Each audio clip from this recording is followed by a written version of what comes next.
মানুষ। একদম তাই। তাহলে এতদিন একটা নির্বাচন করতে পারছে না কেন?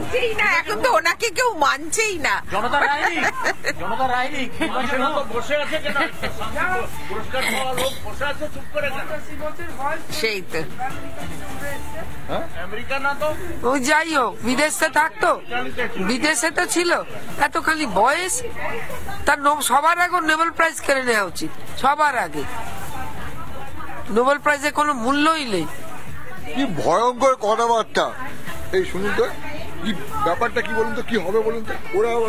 ওরা করছে কি, যেমন করে করে না, হাতি গেলে কুত্তা ভোকে, একটা কথা, এরকম একটা কথা আছে না। না, ব্যাপারটা হচ্ছে যে ঢাকা বিশ্ববিদ্যালয় থেকে আমাদের ভারতবর্ষের কত সবাই শিক্ষিত, মানে মানে জ্ঞানী গুণী বিজ্ঞানীরা ওখান থেকে পাশ করে এখানে এসেছেন। আর ওনারা এমন ভাবসাব করছেন যে ঢাকা বিশ্ববিদ্যালয় ছাড়া আমাদের ইন্ডিয়াতে কোনো বিশ্ববিদ্যালয় নেই। কিন্তু আমাদের এখানকার যে বিশ্ববিদ্যালয় থেকে পাশ করেও যে সব ভালো শিক্ষিত মানুষদের বুদ্ধিশুদ্ধি আছে, সবাই তো ধারণা হচ্ছে যে আমাদের কোনো বুদ্ধিশুদ্ধি নেই, আমরা বাংলাদেশ যা বলবে তাই করবো। তা তো হয় না। সেটা আমাদের মেন হচ্ছে, আমাদের সেন্ট্রাল থেকে আমাদের কোনো মানে স্টেপই নেওয়া হচ্ছে না, কিছু বলছেনই না। এবং হাসিনা যে এখানে সে কি করছেন তাও আমরা জানতে পারছি না, এটাই আমাদের বক্তব্য। উনি পালিয়েই বেড়াচ্ছেন বলতে পারেন। না, হাসিনা তো কোনো ক্রমে এখানে আছে, তাকে তারাও অত্যাচার করছে। মানে একটা গোটা দেশ, একটা স্পিচ দিতে দিচ্ছে না, দিলে সেটাও কেন দিচ্ছে তারও উত্তর দিতে হবে, এই কথা। হ্যাঁ, সবাই রেগে আগুন এখানে। কি দুঃখ না, আপনারা মানে দেখেছেন কিনা জানি না, ঢাকা বিশ্ববিদ্যালয়ের সামনে একজন আমাদের ভারতবর্ষের যে পতাকা আমরা মাথায় রাখি সেই পতাকার উপর পা দিয়ে চলে গেছেন।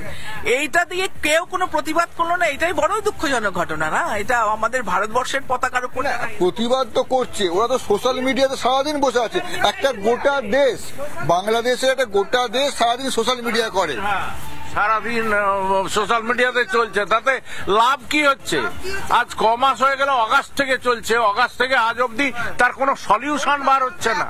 এটাই, আর যদি ইন্দিরা গান্ধী না থাকতো বাংলাদেশ হতো, বাংলাদেশই হতো না, আজ পাকিস্তানের আন্ডারেই তাকে থাকতে হতো। আজ পাকিস্তানের থেকে বেরিয়ে এসে বাংলাদেশ করে আজ ভারতকেই আবার মানে ভারতের উপরই অত্যাচার চালাচ্ছে, হিন্দুদের উপরে অত্যাচার। ওই জন্যই শ্যামাপ্রসাদ মুখার্জি কি বলেছিলেন? শ্যামাপ্রসাদ মুখার্জি বলেছিলেন যখন দেশ ভাগ হয়েছিল যে আমাদের হিন্দু ফেরত দাও, তোমরা মুসলিম নাও, বিনিময় চেয়েছিলেন, কিন্তু সেই বিনিময় তো করতে দিল না জওয়াহরলাল নেহরু। মেন কালপ্রিট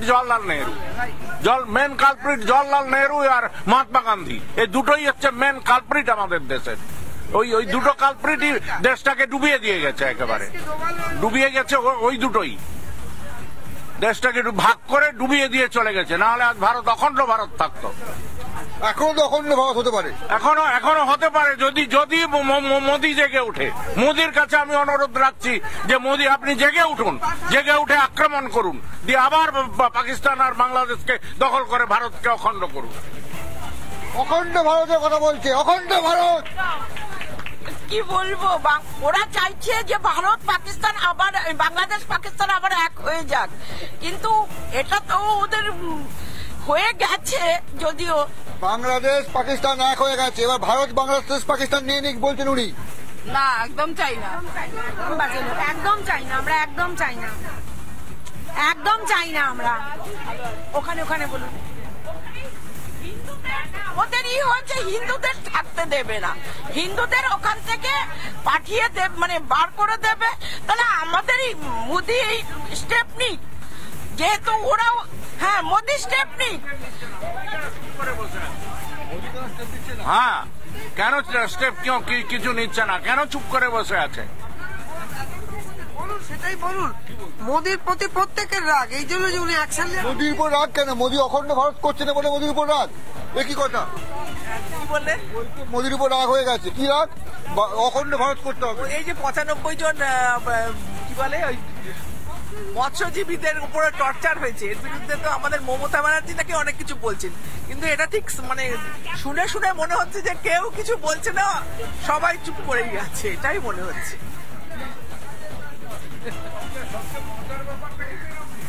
শুনুন তো, আপনার পাশেই বসি, আপনি খুব মানে রেগে যাচ্ছেন।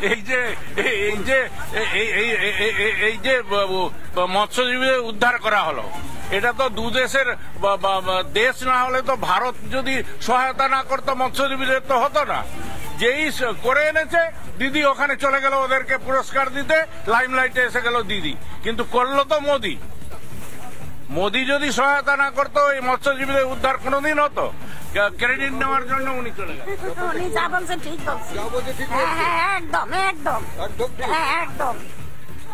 আচ্ছা, যেটা কথা বলার হচ্ছে, আমরা তো বিভিন্ন মানুষের সঙ্গে কথা বলছি, দেখি যে অখণ্ড ভারতের যে কথা বলছে, এটা কি ব্যাপার বলুন তো আসলে? আমাদের যে সার্বভৌমত্ব মানে আদিকাল থেকে চলে আসছে, সেইটাই নষ্ট করার হচ্ছে একটা চক্রান্ত। এটা প্রতিবেশী দেশ হিসেবে নাম বলতে তো বারণ করছে, পাকিস্তানি দায়ী। নাম কিছু বলা নেই, খোলাখুলি করুন, কোনো কিছু লুকোচাপা নেই আমাদের। পাকিস্তান একদম চেষ্টা করে যাচ্ছে ভারতবর্ষের সার্বভৌমত্ব নষ্ট করতে, থ্রু বাংলাদেশের থ্রু দিয়ে, কারণ পাকিস্তানের ক্ষমতা নেই ডাইরেক্ট সেখানে কিছু করে। সেই জন্য বাংলাদেশকে দিয়ে আমাদের ভারতবর্ষের সার্বভৌমত্ব, ভারতবর্ষের অখণ্ড যেটা, সেটাকে নষ্ট করার চেষ্টা করছে। এই আমরা বিভিন্ন লোকের সঙ্গে কথা বলছি, বিভিন্ন মানুষের সঙ্গে কথা বলছি। আপনি কি চলে যাচ্ছেন নাকি? ওইদিকে কি হচ্ছে বর্ডারে, আপনার বাড়ি যাচ্ছেন? না, আমি আর কিছু বলতে চাই না, কিন্তু এটা তো 100 বার যে মোদি স্টেপ নেওয়া উচিত। ওখানে যে হিন্দুরা খুব কষ্টে আছে, খুব কষ্টে, তারা সব সময় ভয়ে তটস্থ যে আমাদের কি হবে কি হবে। এইভাবে তো বাঁচা যায় না, এইভাবে থাকা যায় না। সুতরাং আমাদের এখান থেকে মোদির উচিত যে ও স্টেপ নেওয়া। আমার একটাই বক্তব্য যে মোদির উচিত স্টেপ নেওয়া, যে ওখানে হিন্দুরা সবসময় ভয়ে একদম কাটা হয়ে আছে যে আজকে কি হবে কালকে কি হবে, ওরা স্বাধীনভাবে বাঁচতে পারছে না। ওটাই আমার বক্তব্য। স্বাধীনভাবে বাঁচতে হবে, স্বাধীনভাবে বাঁচতে হবে, যে কথাটা হচ্ছে আচ্ছা স্বাধীনভাবে বাঁচতে হবে। কিন্তু আমরা এখানে যেটা শুনলাম আজকে হাওয়া কেমনে, আমরা মানুষের খোলাখুলি কথা শুনলাম। যেটা ঘটনা হচ্ছে মালদা সীমান্তে আমরা দেখলাম, গতকাল ঘটনা ত্রিপুরা সীমান্ত আমরা দেখলাম। মানুষ চাইছে আর নয়, এবার কিছু করা হোক, এবারে কিছু করা হোক, এবারে কিছু করা হোক, করতেই হবে, করতেই হবে। আর নয়, অনেক হয়েছে। আর বরদাস্ত করা হবে না, এই বেয়াদবি আর বরদাস্ত করবো না। এই বেয়াদবি আর বরদাস্ত করবে না বলছেন মানুষ। হাওয়া কেমনে আমরা মানুষের রায় এটাই পেলাম। আজকের মতো হাওয়া কেমনে মানুষের মনের কথা আমরা জেনে নিলাম। আগামীকাল আবার অন্য কোথাও, অন্য কোনো স্থান থেকে হাওয়া কেমনে জানবো মানুষের মনের কথা। আজ হাওয়া কেমন এই পর্যন্ত।